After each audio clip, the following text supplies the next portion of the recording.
జబుల సంబాది లక్ష్మీ నరసింహస్వామికి జై.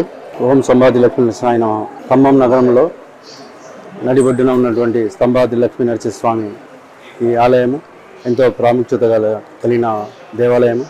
ఈ యొక్క దేవాలయంలో గత 25 సంవత్సరాల నుంచి భక్త బృందం ఆధ్వర్యంలో ఈ అన్న ప్రసాద వితరణ కార్యక్రమం నిర్వహించుతున్నాము. ప్రతి ఆదివారం రోజు ఈ యొక్క కార్యక్రమం ఉంటుంది. దీంట్లో భక్త బృందంలో మా సభ్యులందరూ పాల్గొంటారు. ప్లస్ ప్రతి ఆదివారం రోజు హోమం ఉంటుంది. హోమం అనంతరం వచ్చేసి కళ్యాణం ఉంటుంది. కళ్యాణం అనంతరము భక్త బృందం ఆధ్వర్యంలో ఇక్కడ అన్నదానం నిర్వహిస్తున్నాము. దీనికి తోడు గత మూడు నెలల నుంచి స్వాతి నక్షత్రం రోజు కూడా గిరి ప్రదక్షిణ కార్యక్రమం కూడా గుట్ట అయ్యగారులు ప్లస్ ఈవో గారు ఆధ్వర్యంలో ఇవన్నీ నిర్వహించబడుతున్నది. ఈ యొక్క కార్యక్రమానికి దాదాపు కొన్ని వేల మంది కూడా గిరి ప్రదక్షిణకి హాజరవుతున్నారు. ఈ ఆదివారంలో నిర్వహించే కార్యక్రమంలో భక్తులు సుమారు 300 మంది దాకా ఈ అన్నదాన కార్యక్రమానికి పాల్గొంటారండి. జబుల సంబాది లక్ష్మీనరసింహానికి జై. ఉగ్రం వీరం మహావిష్ణుం జ్వలంతం సర్వతోముఖం నృసింహం భీషణం భద్రం మృత్యుమృత్యు నమామ్యహం. స్వామివారి మూలమంత్రం అండి. 32 అక్షరాల స్వామివారి మూలమంత్రము. స్వామివారి ఇక్కడ పురాతన కాలం నుంచి స్వామివారి స్వయంభూగా వెలిసి ఉన్నారు. మౌద్గల్య మహాముని వారి తపస్సుగా స్వామివారు వారిని కరుణించి వెలిసారు ఇక్కడ స్వయంభూగా. తర్వాత తదనంతర కాలంలో మౌద్గల్య మహాముని గారికి ఈ కాలక్రమేణా వారికి రోజు అవసరాల కోసం అని చెప్పని నీటి కోసం అని చెప్పి మునేరు దాకా వెళ్ళేవారు. అక్కడ దాకా వెళ్ళడం వల్ల ఇబ్బంది అవుతుందని చెప్పిన స్వామివారిని ప్రార్థించగా స్వామివారు ఒక వెనకాల గుడి వెనకాలే కోనేరు వారి కాలుతో తనగా కోనేరు ఏర్పడిందని స్వయంభూ సహజ కోనేరు అది. ఇక్కడ స్వామివారికి 28 సంవత్సరాల నుంచి భక్త బృందం ఆధ్వర్యంలో ప్రతి ఆదివారము కళ్యాణానంతరం భోజనాలు వచ్చిన భక్తులందరికీ ఉంటాయండి. స్వామివారి నిత్య కార్యక్రమాల్లో ఉదయ ప్రాతకాలంలో పానకాభిషేకం ఉంటుందండి. తర్వాత నిత్య కార్యక్రమాలు ఉంటాయి.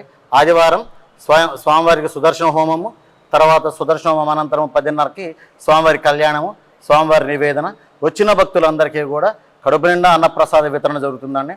స్వామివారి సంవత్సరోత్సవాల్లో భాగంగా ఇక్కడ అమ్మవారికి లక్ష్మీ జయంతి ఉత్సవాలనండి, హోలీ పౌర్ణమి రోజు స్వామివారికి పవిత్రోత్సవాలు, అలాగే వైశాఖ పౌర్ణమి రోజు స్వామివారు ఆవర్భించిన రోజు కనుక బ్రహ్మోత్సవాలు 5 రోజులు పాంచాహికంగా 5 రోజులు స్వామివారికి బ్రహ్మోత్సవాలు జరుగుతాయండి.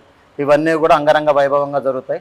నూతనంగా స్వామివారికి గిరి ప్రదక్షిణ అని చెప్పని స్వాతి నక్షత్రం రోజు ప్రవేశపెట్టారండి ఈవో గారు.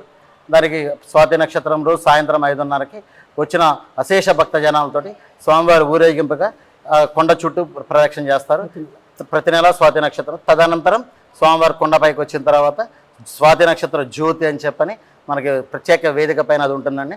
చూసిన తర్వాత వచ్చిన భక్తులందరికీ తీర్థ ప్రసాదాలు తీసుకొని వెళ్ళిపోతారండి. ఈ కార్యక్రమాలన్నీ యథావిధిగా జరుగుతూ ఉంటాయండి. జై శ్రీ లక్ష్మీనరసింహాయ నమః.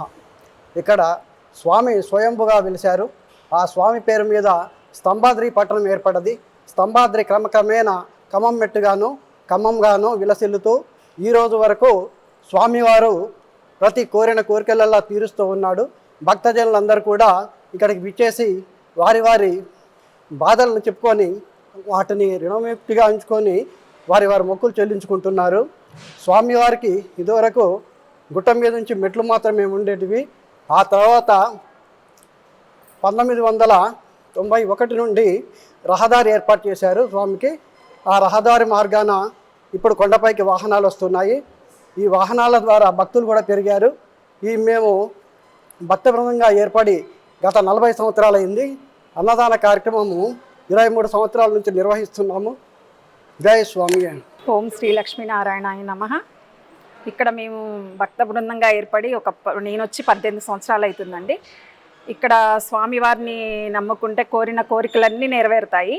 ఇక్కడ వచ్చేసి ముడుపు కడతారండి. ఇక్కడ ముడుపు కడితే విద్య, వైద్య, విదేశ ఉద్యోగాలు అన్ని కోరికలు నెరవేరుతాయి. ఇక్కడ ఆ స్వామివారిని కోరిన కోరికలు నెరవేరుతాయండి. ఇక్కడ ఆ నమ్మకంతో భక్తులు చాలామంది వస్తారు ఇక్కడికి.